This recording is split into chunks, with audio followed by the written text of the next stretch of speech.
los seguidores del blog de Raquetas y Césped. Hoy estamos con el profesor Mario Villacorta, docente del Instituto San Ignacio de Loyola, para hablar sobre Wimbledon, certamen que se está jugando en estos momentos en Londres.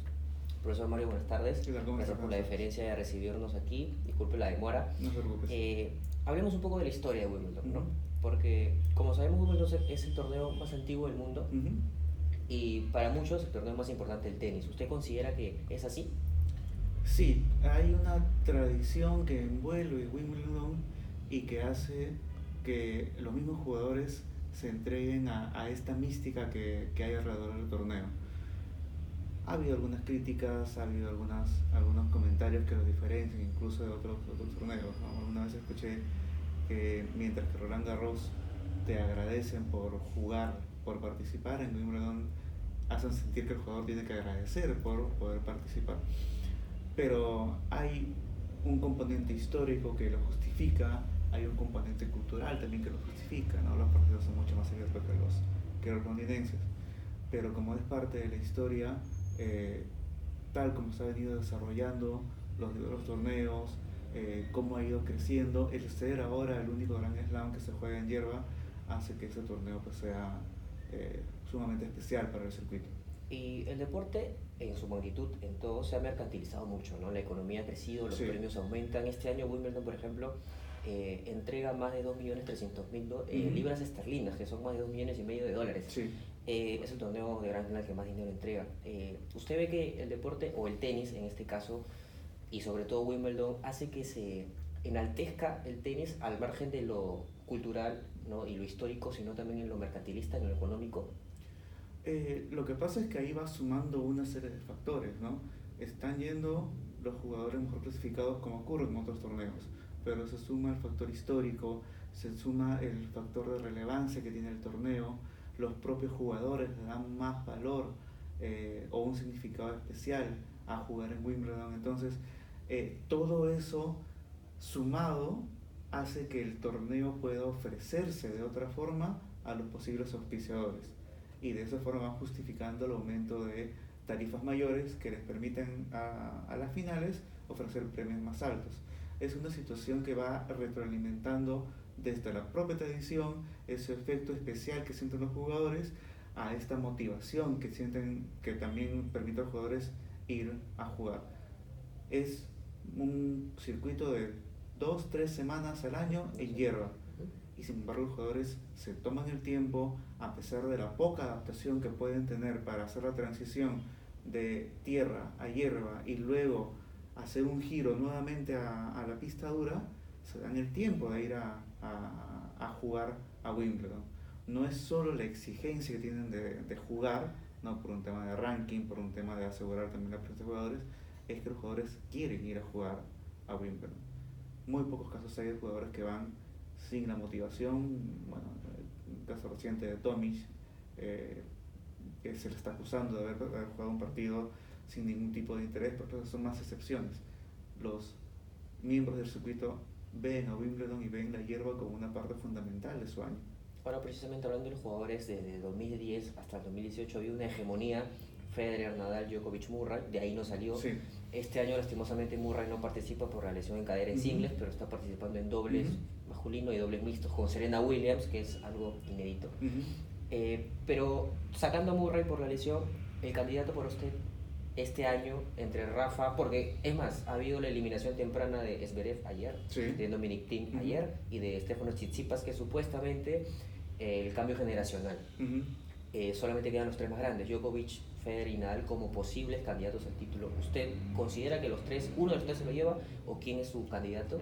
Yo considero como candidato, para mí fuerte siempre va a ser Federer, al menos mientras siga manteniendo este nivel, estas ganas de jugar, mientras siga cuidando el calendario, distribuyendo en qué torneos prefiere jugar, siempre va a estar en la lista de candidatos. Para este torneo en particular, creo que podría darse una final con Djokovic.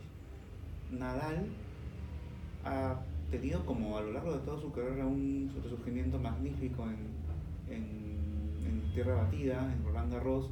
Mejoró justo para ese torneo y se lo llevó de forma extraordinaria, pero también creo que después de una temporada de arcilla que resultó más exigente de lo que esperaba, con un físico que por su propia naturaleza del juego le exige demasiado, creo que no lo veo llegando a semifinales.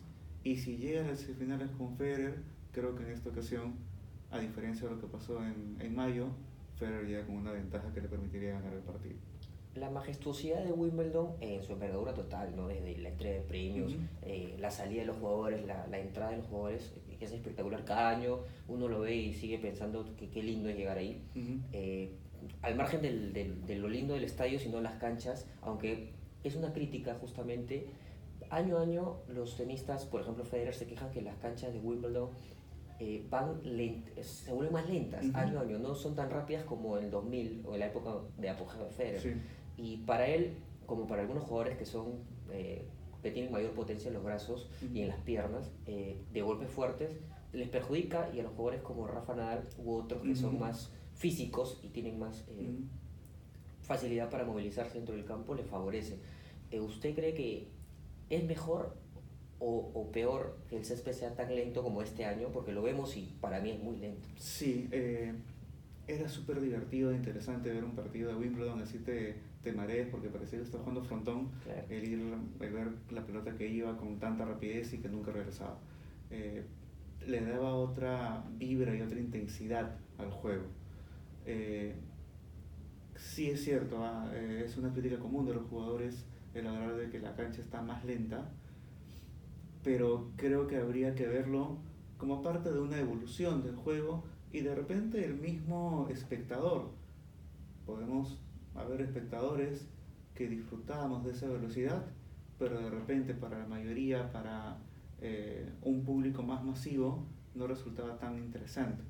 Entonces había que ver desde el punto de vista del manager, del gerente, o de que el cargo que tenga el que decide director del torneo en Wimbledon.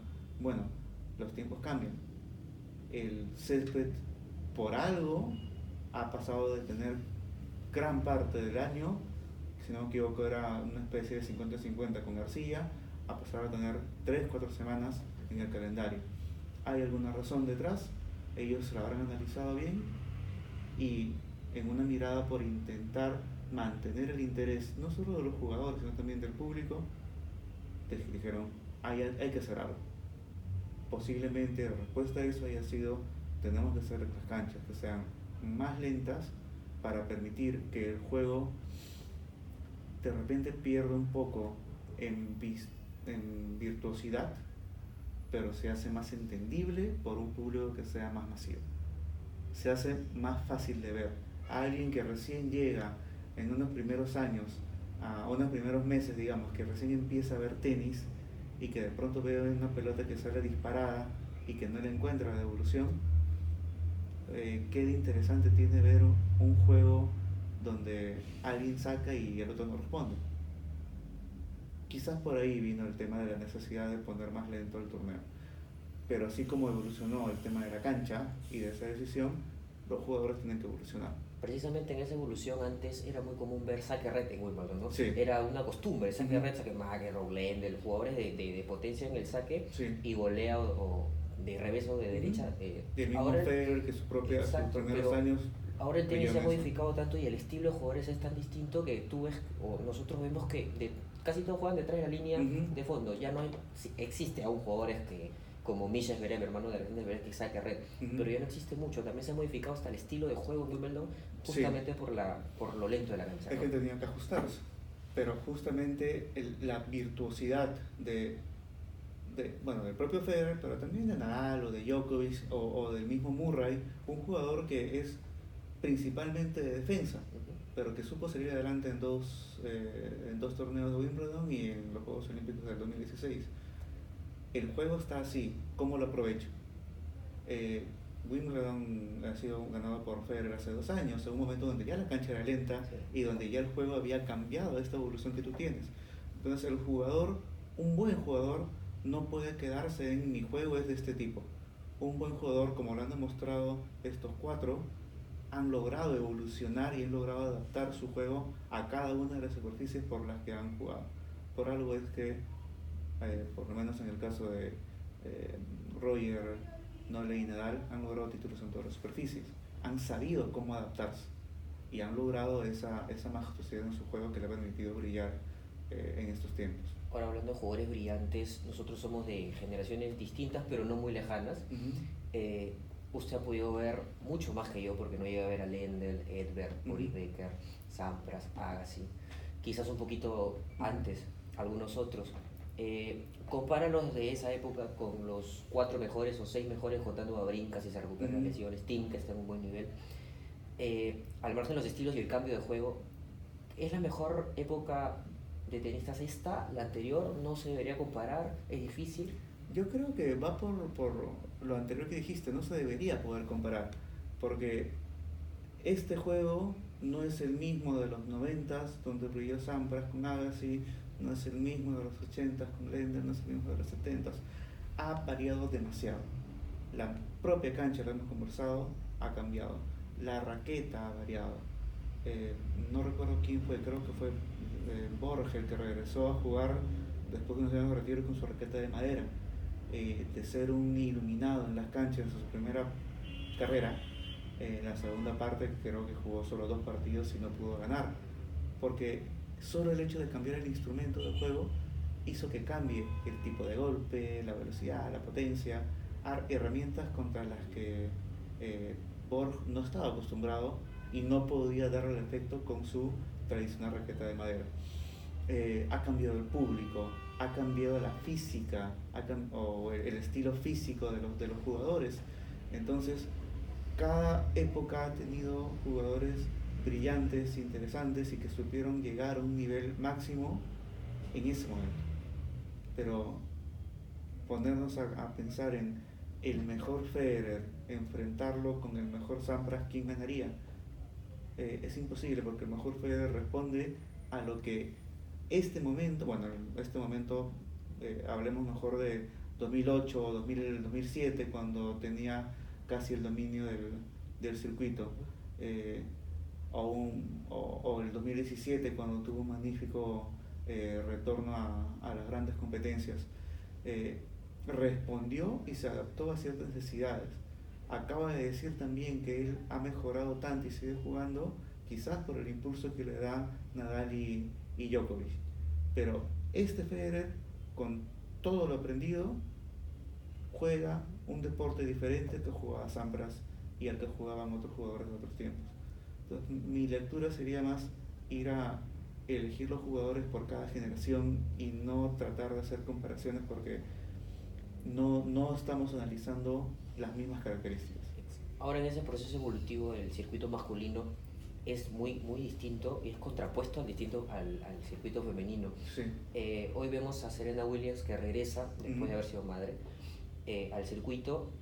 Ayer ganó su partido, nada fácil, se le complicó porque ella misma hace que se le complique a veces los partidos. Perdió Venus Williams con una joven de 15 años que entró al circuito y ha hecho historia. En el circuito femenino todo está más apretado.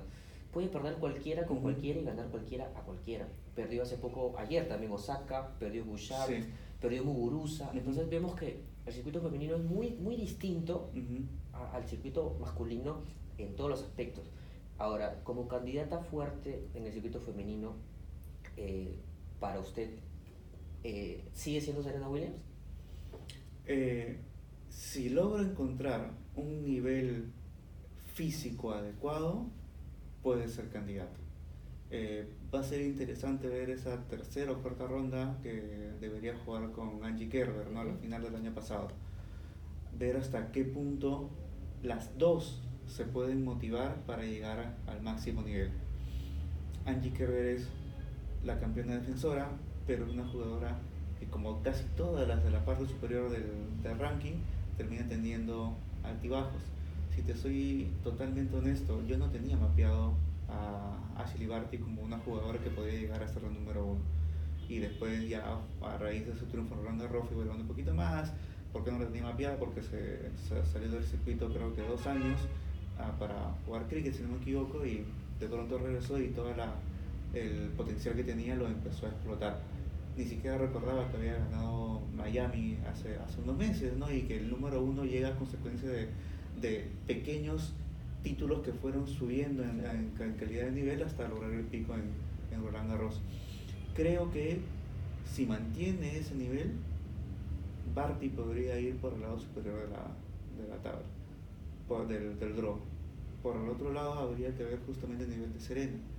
Es muy curioso esta comparación de circuitos, porque por un lado tienes cerca de 15 años de estabilidad en los hombres, que a veces también se pone a criticar qué pasa con los chibolos, qué pasa con los jóvenes, por qué no despegan, por qué Zverev pierde en primera ronda, por qué Thiem no es capaz de ganar su primer Grand Slam.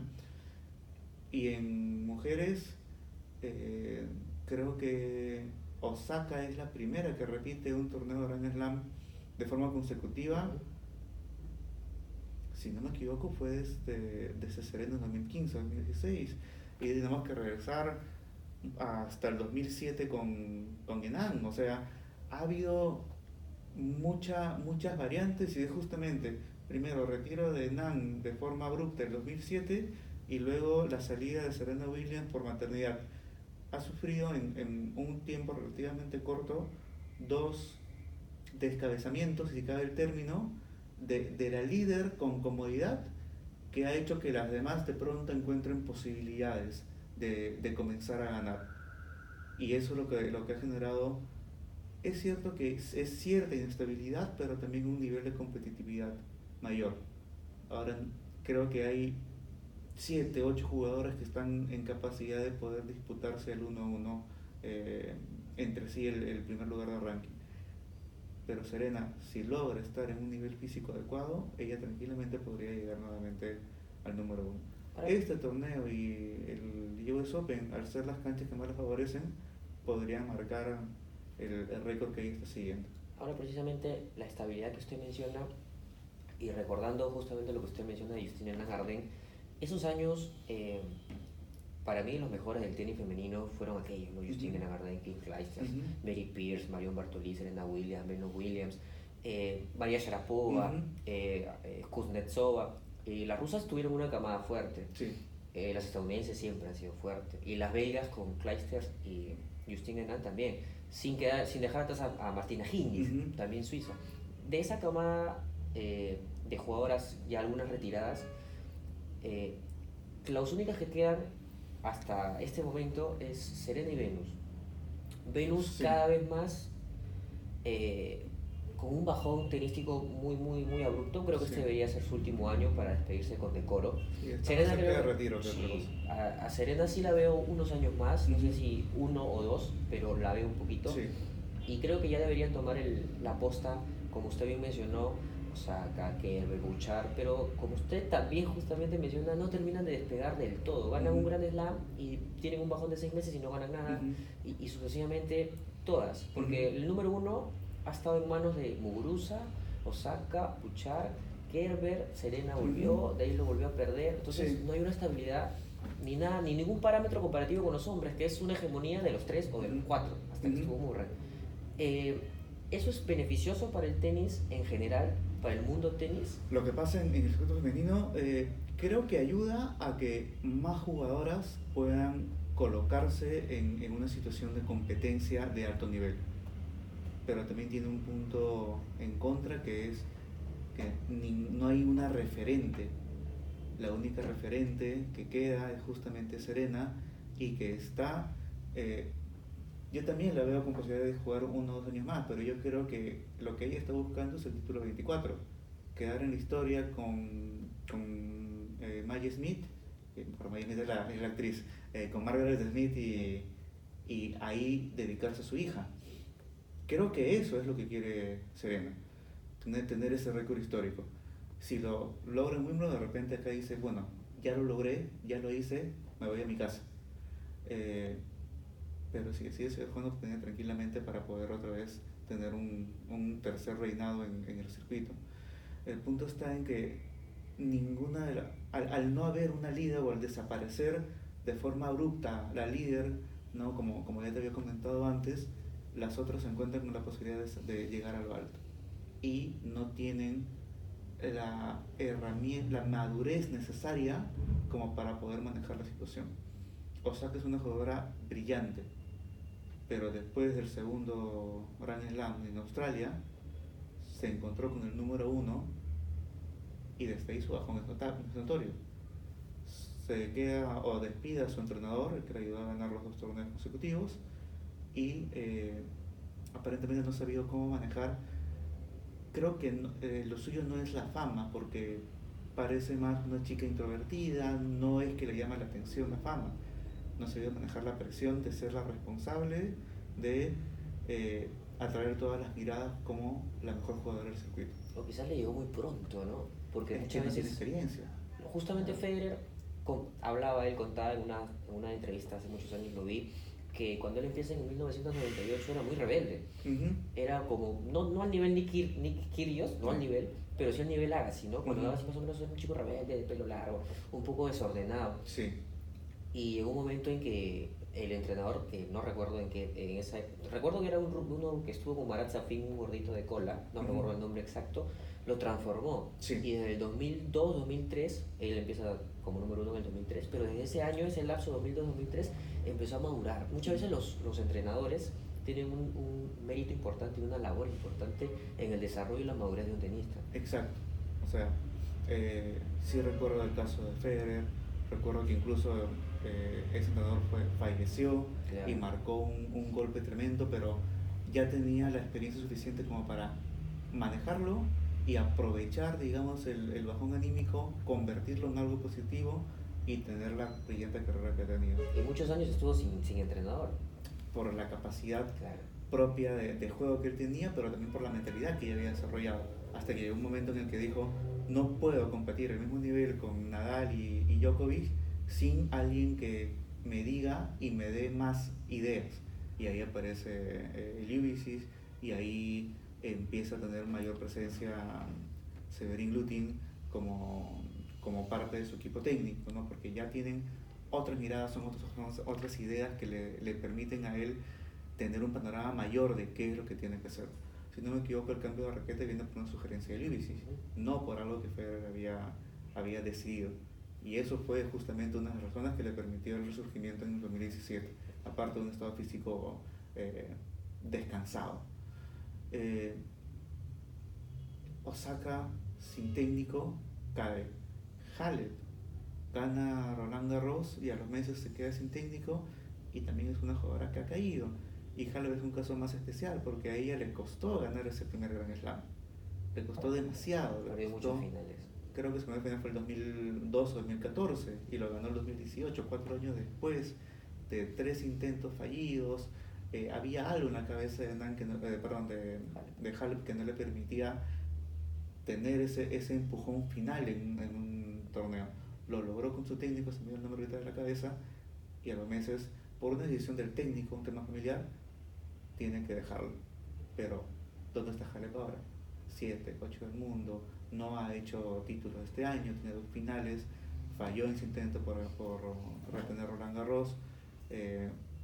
Ahora mañana tiene su partido, creo que ya ganó hoy. Su partido de hoy acá, pero no es la mejor cancha para ella. Y viene Vika Zarenja, que está, al menos hoy ha sido campeona y está con un nivel, está apuradita, hoy ganó creo que sí, en 14 juegos, así que viene descansada encima. Si no me equivoco, Halep fue a un tercer set, entonces va a llegar agotada. Hay situaciones que uno dice, para hacer un juego en solitario necesitas a alguien que te pueda dar una mano en cómo manejas todo el estrés, toda la presión, toda la tensión de tener que jugar. Y ahí es donde el entrenador termina siendo súper importante. Creo que eso es lo que pasa mucho con el circuito femenino. No manejan o no han aprendido a manejar del todo la presión de estar en la lucha por grandes torneos. Muguruza brilla un torneo y desaparece 10. La otra vez comentaba con una amiga, ella ha ganado 7 torneos, 2 Grand Slam. O sea, es un caso casi inédito, muy atípico.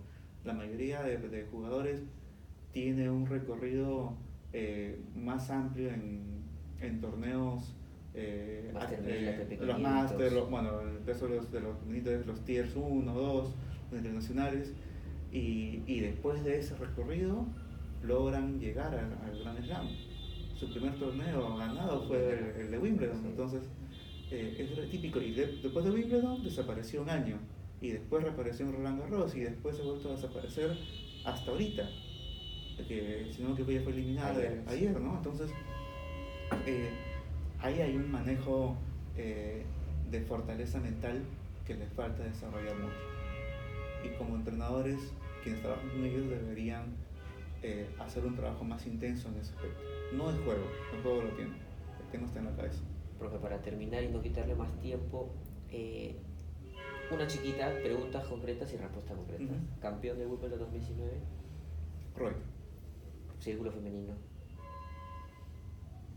Kerber. ¿Qué es Wimbledon para usted? El torneo más prestigioso del mundo. El tenis. Mi pasatiempo favorito. Gracias, profe. Un gusto. Listo. Gracias, amigos de